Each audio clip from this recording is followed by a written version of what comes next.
अब हुआ ये है कि अमेरिका ने तकरीबन 300 एंटीक जो जिसे आप कह लें कि जो आर्टिक्राफ्ट्स होते हैं, जो कि जिन्हें आप कह लें कि जो कि इंडिया के कल्चर से एम्बेडेड चीज़ें थी, ठीक है जी।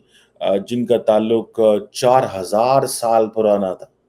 कहा जाता है कि 2000 बीसीई, ठीक है जी। अंग्रेज जो है भारत से चुरा के जो है कुछ बरतानिया के म्यूजियम में पड़ी हुई है, तो कुछ जो है अमेरिका के अंदर जिनको रखा गया है। भारत उनको क्लेम कर रहा है। उन्होंने 7 बड़े खूबसूरत अल्फाज यूज़ किए हैं कि ये सिर्फ एंटीक पीस नहीं है, ये आर्ट नहीं है, ये हमारी हिंदू सिविलाइजेशन है। 297 टोटल है। अमेरिका के अंदर एक अदारा है जिसे बोलते हैं bureau of educational and cultural affairs, और इंडिया के अंदर एक आर्कियोलॉजिकल सर्वे है। इन दोनों ने बहुत ज़्यादा काम किया। आप सोच सकते हैं कि ये कैसा टाइम है, ये एक ऐसा वक्त है कि जिसमें अमेरिका के अंदर नई हुकूमत आने जा रही है, इलेक्शन होने वाले हैं। इस गहमा गहमी में इंडिया के प्राइम मिनिस्टर का यहाँ पर पहुँचना। In a major win for India, Prime Minister Narendra Modi has secured the return of a total of 297 antiquities smuggled from India to the United States. उन्होंने कहा कि ये जो आर्टिक्राफ्ट्स हैं, आर्टिफैक्ट्स हैं, ये सिर्फ और सिर्फ एक हिस्टोरिकल और मटेरियल कल्चर नहीं था। ये हमारी जो इंडियन सिविलाइजेशन का कोर है ना, ये वो है। देश के मंदिरों से चुराई गई अरबों रुपए की कीमत वाली ऐतिहासिक कलाकृतियां अमेरिका ने भारत को वापस सौंप दी हैं। इन कलाकृतियों को एक भारतीय तस्कर ने स्मगलिंग के जरिए अमेरिका पहुंचाई थी। अमेरिका ने तकरीबन 250 ऐसी मूर्तियों को भारतीय उच्चायोग को सौंपा है।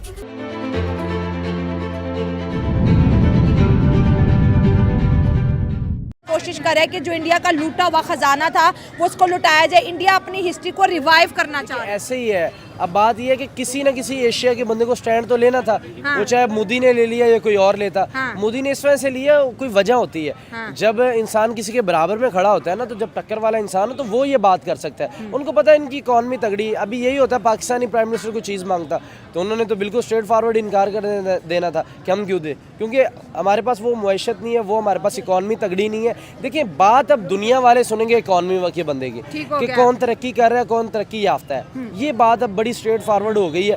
देखें आप, आईटी में इंडिया आगे चला गया, उनकी गाड़ियों में वो बहुत आगे चला गया। उनके देखें फिल्म इंडस्ट्री बहुत आगे चली गई। इंडियन कल्चर भी तो बहुत आगे चला गया ना। देखिए बात क्या, बात एंड आप जिस चीज़ पे भी आएंगे, इकॉनमी पे बात एंड होगी आपकी। इकॉनमी 4थे नंबर की इकॉनमी बन गया इंडिया। वो किसी से भी अब कोई भी बात कर सकते हैं। यही तो फ़र्क है इंडिया और पाकिस्तान में, ठीक है। हमारे पाकिस्तान में क्या होता है, बहुत सारी ऐसी चीज़ें हैं जो कि हम पहले की दौर की देखते हैं, वो बाहर बेची जा रही है, ठीक है। पाकिस्तान से मूव की जा रही है।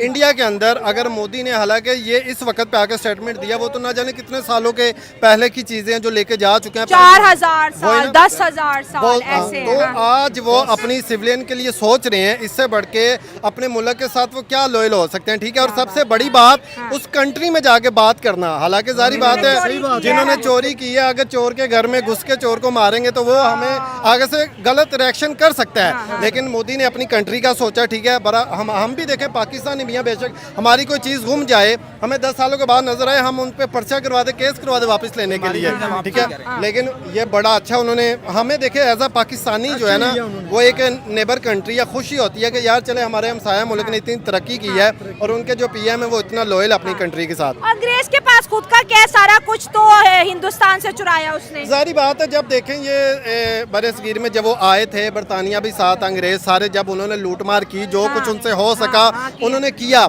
लेकिन इस वक्त हालांकि हमारा कंट्री जो पाकिस्तान है, इनको ज़रूरत है लोगों से चीज़ें वापस मांगने की। इंडिया को तो ज़रूरत ही नहीं है, जितना कुछ उन्होंने बना लिया है। लेकिन बात वही है, जो नायाब चीज़ें होती है, एंटीक होती है, वो उनकी ज़रूरत हमेशा रहती है।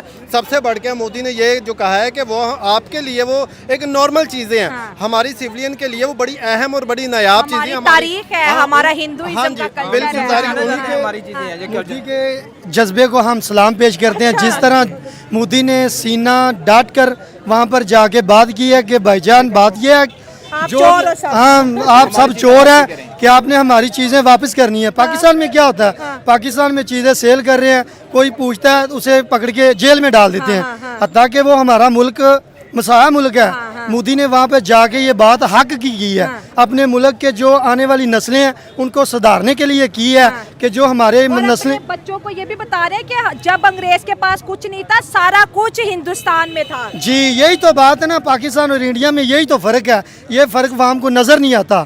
मैं मोदी को सलाम पेश करता हूँ कि एक उसके मुल्क पे जाके ये बात करनी बहुत बड़ी बात है, ये कोई आम बात नहीं है। अमेरिका को उसके घर के अंदर चोर कहना बड़ी बात है। अगर हम हिंदुओं की बात करें, कुछ मूर्तियां जो है हिंदुइज्म की बात करें, 4000 साल पहले 18वीं सदी, 15वीं सदी, 14वीं सदी, यानी हर वो चीज़ जो अंग्रेज को लगा ये बड़ी यूनिक है, जो इंडिया का आर्ट एंड कल्चर देख ले दुनिया में कहीं नहीं है, जिस तरह के उनके मंदिरों के डिज़ाइन देख ले, मूर्तियां जिस तरह से तराशते हैं, तो अंग्रेज तो कभी इंडिया के लेवल पे आया ही नहीं, ना आज ना कभी कल और ना कभी जी बिल्कुल माजी नहीं में। आया, इसलिए उसने जो चीज़ें चुरा के लगे हैं उसे वापसी करनी चाहिए। हाँ। क्योंकि मोदी सरकार ने जो बहुत बड़ी बात कर दी है उसके घर में जाके हाँ। कि हमारी चीज़ें जो सब वापसी करें। हाँ, ये जो आपने हाँ जी, डिस्प्ले ये हमारा की हुई है, कल्चर है, ये हाँ, हमारे मुझे सकाफत में मिली हुई हैं। हाँ, हाँ। इससे हम काफ़ी स्टेडियम में रखते हैं लोग सर मोदी ने ये कौन से कज़ाफ़ी स्टेडियम में आपने मोदी ने हमें ये पैगाम दिया पाकिस्तान को कि आपसे भी जो चीज़ें कोई लेके गया वो आप भी दावा कर सकते हैं। हमारे पास है, हमारे पास देखिए, हमारे कौन सी पास इतनी civilization पावर नहीं है, है? हमारे पास इतनी पावर नहीं है। हमारे यहाँ ये होता है कि हमें बाहर की कंट्री से जो तोहफे मिलते हैं हमारे हुक्मरानों को, हमारे तो वो भी सेल कर दिए जाते हैं, ठीक वो भी है। बेच देते हैं। सबसे बड़ी बात यह है कि हम इंडिया पकड़ा आपने। मोदी ने जो बात कही है मुझे ये भी पता है, अब उनको देनी पड़ेगी चीज़ें वापस। कोहिनूर का हीरा भी मांगते हाँ जी हैं। बिल्कुल, क्योंकि इंडिया इस वक्त ये पावर रखता है, वो अपनी तजारत खुद करते हैं, उनके पास हर चीज़ है, वो किसी के नीचे नहीं अब लग सकते, ठीक है। वो जो कहेंगे वो करवाएंगे, ठीक है। हम क्या है, हमने हर मुल्क से तो कर्जा लिया, हम किसी को आंखें निकालेंगे वो हमें हमारे किश्तें मांग लेगा, हम उसी पे ढेर हो जाएंगे, ठीक है। इंडिया एक खुद मुख्तार मुल्क बन चुका है, ठीक है। इसलिए उन्होंने जो कह दिया उन्होंने पूरा करवाना है और हमें भी ये चीज़ें सीखनी चाहिए। अब जिस बरतानिया ने, जिस ब्रिटेन ने इंडिया पे आके हुकूमत की, आज इंडिया उसको पीछे छोड़ दिया। बिल्कुल ऐसे अब और- ग्रेट बरतानिया ग्रेट नहीं रहा। बिल्कुल ऐसे, और ये बहुत बड़ी बात यही है कि कुछ 4000 साल पहले इंडिया इस काबिल था कि उन्होंने ऐसी चीज़ें बनाई थी कि जो अंग्रेज़ों को ज़रूरत पड़ी। देखिए मैं हूँ या कोई भी है, हम कहीं जाते हैं हमें जो चीज़ अच्छी लगेगी हमने वही चुरानी है ना, फजूल चीज़ तो नहीं चुरानी, और ख़ास तौर पे हम वो चुराएंगे जो हमारे पास नहीं होगी। यहाँ से अंदाज़ा होता है अंग्रेज़ों के पास तब कुछ भी नहीं था, इंडिया के पास तब भी सब कुछ था। आज इंडिया ने वो चीज़ों की डिमांड की है और उन्होंने सही वक्त पे किया, जब उनको पता कि हम इतनी पावर रखते हैं कि हमारा एक दफ़ा कहना ही इनके लिए रातों की नींदें हराम कर जाएगा, और अब अंग्रेज़ों को वापस देनी पड़ेगी। हमारे पास जो कश्मीर जैसी पहाड़ियाँ थी इतनी नायाब, हमने तो वो भी इंडिया को दे दी हुई है। तो हमें ये लगता है कि इंडिया की जो डिमांड है वो इज्जत से साथ पूरी हो जाए तो बेहतरी है। और ये बात सही है, कश्मीर का मुद्दा, पाकिस्तान कश्मीर मेरा, इंडिया कश्मीर मेरा, लेकिन ये ज़मीन की लड़ाई है, लेकिन कल्चर और सिविलाइजेशन की लड़ाई अगर कोई लड़ रहा है तो वो इस वक्त मोदी साहब लड़ रहे हैं। बिल्कुल ऐसे, और इसमें मोदी को खुद तो देखने को बेनिफिट नहीं है, अपनी पब्लिक के लिए करे, अपने सिविलियन के लिए कर रहे हैं। देखिए सबसे बढ़ की उनकी इबादत उनसे होती है, मूर्तियों से, ठीक मूर्तियों से है। हम इबादत देखें, हम अपने दीन ईमान के लिए अपनी जान कुर्बान कर देते हैं, अपनी गर्दनें कटा देते हैं। तो मोदी ने जब ये कदम उठाया होगा, उनकी आवाम पब्लिक कितना खुश हुई होगी कि ये हमारे लिए सब कुछ किया जा रहा है। तो मुझे तो बहुत अच्छा लगा, हमें इससे सबक सीखना चाहिए। हमारे हुक्मरान भी ऐसे ही पैदा होने चाहिए, फिर ही वो 15 सालों के बाद भी वज़ीर आज़म रहेंगे, ठीक है, जैसे मोदी जी आज हैं।